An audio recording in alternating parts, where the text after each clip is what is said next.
প্রিয় দর্শক, প্রীতি নিন, শুভেচ্ছা নিন। আজকে আমরা যৌথভাবে কথা বলবো।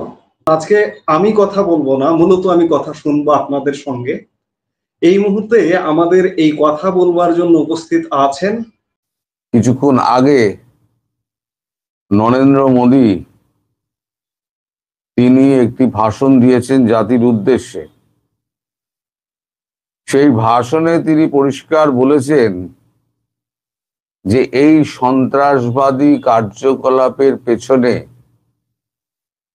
যে দেশ, যে ব্যক্তি, যে সংগঠন, যেই হোক না কেন, তাদেরকে চরম শাস্তি দেওয়া হবে। এবার কোনো নিয়মের বেড়া জালে ভারতবর্ষ বাধা থাকবে না। এমনিতেই তো এক অপরাধ ঘোষণা করা আছে, কোনো নিয়মের বেড়া জালে থাকবে না। নরেন্দ্র মোদীর এই স্টেটমেন্ট, যেটা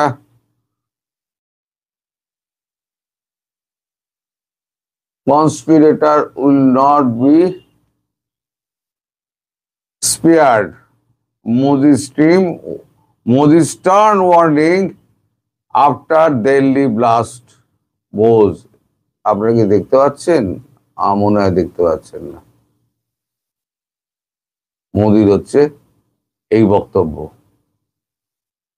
মন গড়া কথা, গুজব, ঘোষ, এই যে কথাগুলো এখানে দেওয়া আছে, সেগুলো কি বিরোধিতা করতে হবে বলেই বিরোধিতা করে আছেন? হ্যাঁ,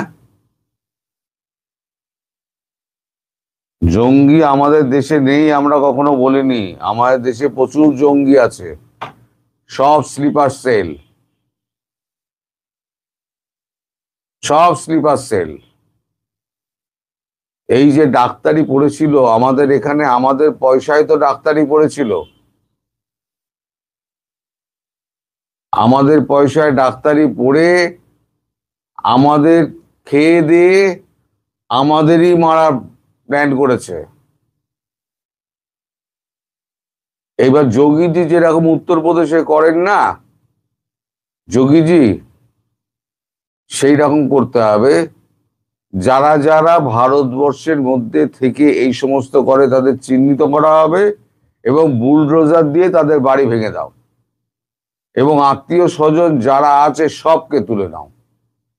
যেটা করে উত্তরপ্রদেশকে ঠান্ডা বানিয়ে দিয়েছেন আমাদের যোগী আদিত্যনাথ। কোন দেশ করেছে, কোন সংগঠন করেছে, এখনো কিছুই জানা যায়নি। শুধু ড্রাইভারের একটা ছবি পাওয়া গেছে, সে ডাক্তার, সে কোন হসপিটালে কাজ করত পেহেলগামের, সেই হসপিটালের ছবিও মিডিয়া বার করেছে, তাদের ইন্টারভিউ দেখাচ্ছে। খুব শান্ত ছেলে ছিল, কারোর সঙ্গে কথাবার্তা বলতো না, সারাক্ষণ বই নিয়ে আর মোবাইল নিয়ে পড়ে থাকতো। তার যে চাচি, মানে কাকিমা, তার ইন্টারভিউ হচ্ছে। তিনি বলছেন এত ভালো ছেলে হয় না, আমরা তো কল্পনা করতে পারি না। এই যারা স্লিপার সেলে থাকে না, একটা ডাক্তারি পড়তে গেলে যথেষ্ট বুদ্ধিমান হতে হবে। মেরিটোরিয়াস না হলে পরে তো ডাক্তারি পড়া যাবে না। এই মেরিটোরিয়াস যারা আছে, যারা ডাক্তারি পরীক্ষায় উত্তীর্ণ হওয়ার আগে যে পরীক্ষাটা দিতে হয়, সেই পরীক্ষাটা হচ্ছে অত্যন্ত কঠিন পরীক্ষা। সেই পরীক্ষাটায় পাশ করে, ডাক্তারিটা পাশ করে, ডাক্তারি করতে করতে নিজের সুন্দর জীবনটাকে মৌলবাদের দিকে ঠেলে দিল। কিভাবে তাদেরকে ব্রেন ওয়াশ করা হয়েছে, এগুলো ভারতবর্ষের পয়সাই তো গেছে। একটা ডাক্তার বানাতে কত খরচা হয় একটা সরকারের, বা যে কোনো দেশের সরকারের খবর নেবেন, একটা ডাক্তার বানাতে কত খরচা হয় আর কত নোয়া হয়, দেখবেন সরকারি পয়সা বেশি গেছে তার পেছনে। ওই প্রথম 4 বছর 5 বছরে যে খরচাটা হয়, এ আবার চীনে গিয়ে পড়ে এসেছিল, চায়নায় গিয়ে ডাক্তারি পড়ে এসেছিল। নামটা আমার এই মুহূর্তে মনে পড়ছে না, ঝটপট স্টোরি ডেভেলপ করছে, নামটা মনে পড়ছে না। বোধাই ঘোষ আচ্ছা, কোন পত্রিকার সাংবাদিক? আমি ছিলাম সাংবাদিক, এক সময় ছিলাম। সাংবাদিকতা তো দন্তের সহ জানেন না, কোন পত্রিকার সাংবাদিক? সাংবাদিক দেখেছেন কখনো চোখে? কোন পত্রিকার সাংবাদিক? অশিক্ষিত মূর্খের দলগুলো এখানে এসে ভিড় করবে। তো যাই হোক, এরা সব জামাতি লোকজন, সমস্ত এসে এইখানে এসে বিরক্ত করবে। তো আপনাদের দেশে যে আপনারা যেভাবে ভুগছেন, আমরা কিন্তু সমানভাবে ভুক্তভোগী। আমাদের দেশের, আমি বিবিসিতে ছিলাম ভাই, এখানে আনন্দবাজার বাদ দিয়ে সব কাগজেই কাজ করেছি, বাংলা। আর কিছু জানার আছে? হ্যাঁ, না পড়াই ভালো, ঠিকই বলেছেন, না পড়াই ভালো। এগুলো আসে বিরক্ত করার জন্য। তো এই যন্ত্রণা যেমন আপনারা ভুগছেন, আমরা এতগুলো বছর ধরে ভুগছি। এবং আমি যখন ওই মন্তব্যটা করেছিলাম যে কেন মোদিজি মেরে হাড়গোড় ভেঙে একেবারে শেষ করে দিল না, সেই সময় কিন্তু আমার দেশ থেকে অনেক কুমন্তব্য এসছে, যারা বিজেপি সমর্থক। আমি তো বিজেপি সমর্থক না, আমি ভারতবর্ষী হিসেবে ভারতবর্ষের সমর্থক। আমি দেশপ্রেমিক, দেশের বিরুদ্ধে কিছু হলে আমি কথা বলবো, এবং আমাকে কেউ চুপ করাতে পারবে না। এই যদি বাংলাদেশ হয় তার বিরুদ্ধে বলবো, আফগানিস্তান হলে আফগানিস্তানের বিরুদ্ধে বলবো, শ্রীলঙ্কা হলে শ্রীলঙ্কার বিরুদ্ধে বলবো, এবং স্বয়ং নরেন্দ্র মোদী হলে তার বিরুদ্ধেও আমি বলবো। যে সেদিন যদি উনি ওইটা করতেন, সাপের মাথা কেটে দিতেন, আজকের এই দিন দেখতে হতো না। তাই আমি সেদিনকে বলেছিলাম যে আর কত রক্ত ঝরলে তবে আপনার ঘুম ভাঙবে। আমার হেডিং ছিল এইটা, পুরোনো ভিডিও দেখবেন। রক্ত ঝরল। এখন উনি বলছেন যে আমি সমস্ত দেখে নেব, যে দেশ, যে সংগঠন, যে ব্যক্তি থাকবে, তাদের কাউকে ছাড়বো না। আরে যখন মে মাসে আমরা যখন আক্রমণ করলাম, সেটা যদি কন্টিনিউ করতাম আমরা, যদি তখন মেরে পাট পাট করে দিতাম, সবই তো ভেঙে দিয়েছিলাম।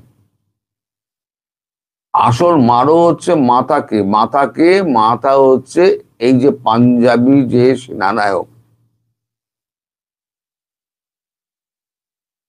মানে পাকিস্তানের কথা বলছি, পাঞ্জাবি সেনানায়ক যেটা আছে এখন, আসিফ মনির, সে একটা বক্তৃতায় বলেছিল ওপেনলি, তার বাহিনীর একটা এতে অনুষ্ঠানে সে ওপেনলি বলেছিল যে হিন্দু মুসলমান একসঙ্গে থাকতে পারে না, দ্বিজাতি ভিত্তিতে আমাদের দেশ গঠন হয়েছে, আমরা এই দ্বিজাতীয় ভিত্তি আমরা বজায় রাখবো। হিন্দুরা হলো কাফেরের জাত, তাদেরকে মারাই আমাদের ধর্ম। কোন ধর্মে লেখা আছে আপনারা আমায় বলুন। আমায় যারা বাজে কথা বলছেন তারাও বলুন, আপনারা যদি সৎ মুসলিম হয়ে থাকেন আপনারা আমাকে বলুন। আমাদের ধর্মে তো নেই, আপনাদের ধর্মে কি লেখা আছে? আমি বিশ্বাস করি প্রত্যেকটা ধর্ম কিন্তু শান্তির কথা বলে, কোন ধর্ম কিন্তু হিংসার কথা বলে না।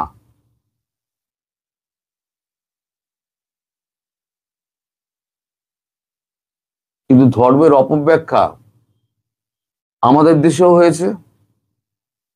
সব দেশেই হয়েছে।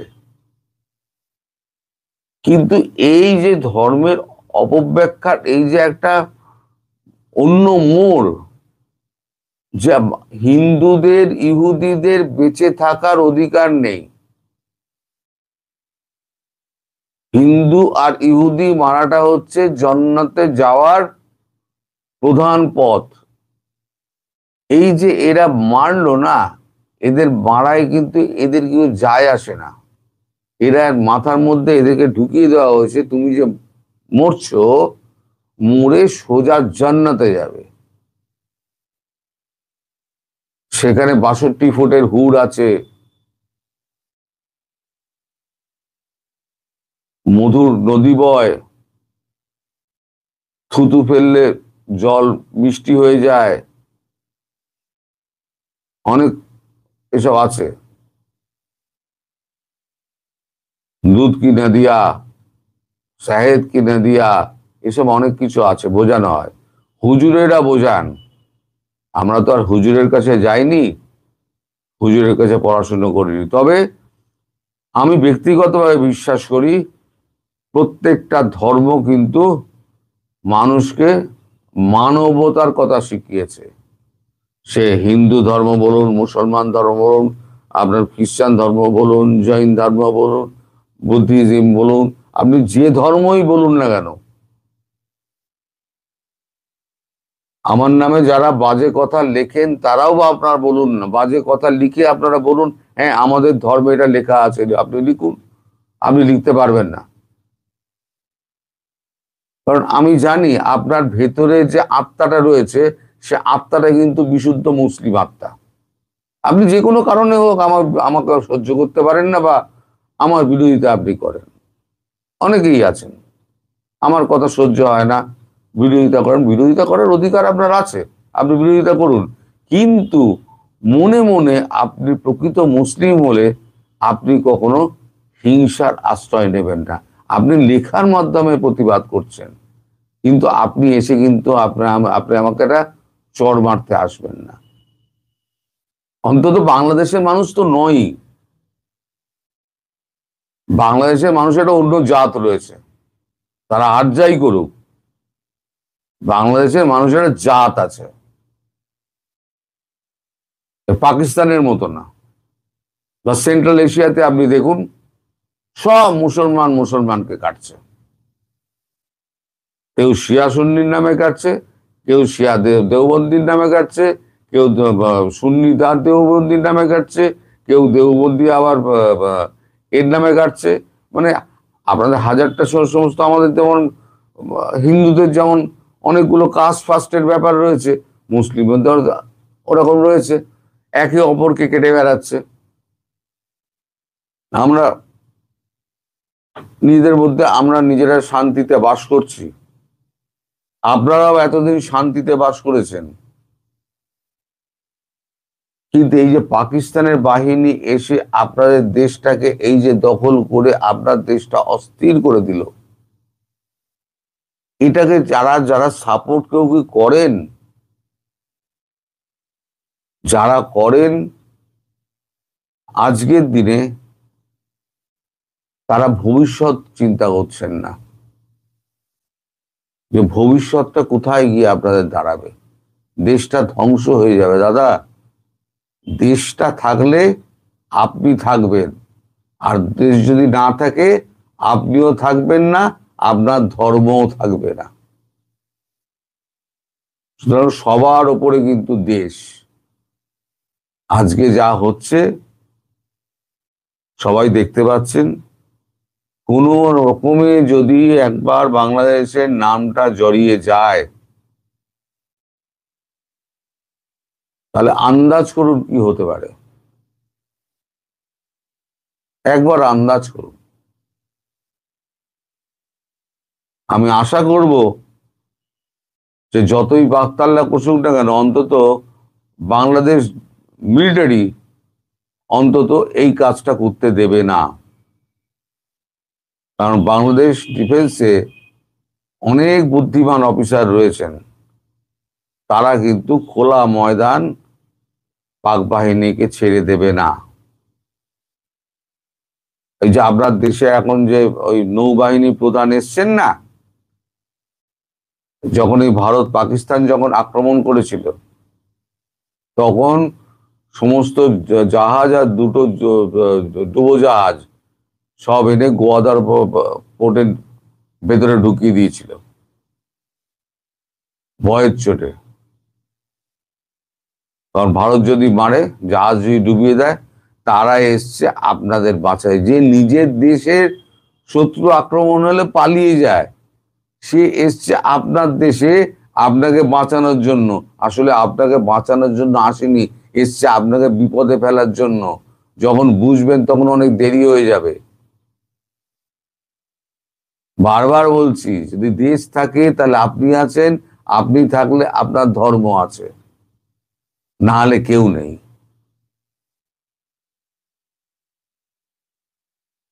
আপনারা সবাই ভালো থাকবেন, সুস্থ থাকবেন, সাবধানে থাকবেন। আমি এখানে আজকে শেষ করছি। সন্ধ্যাবেলা পারলে 6:30টায় আমি আবার আসবো। আজকে নমস্কার।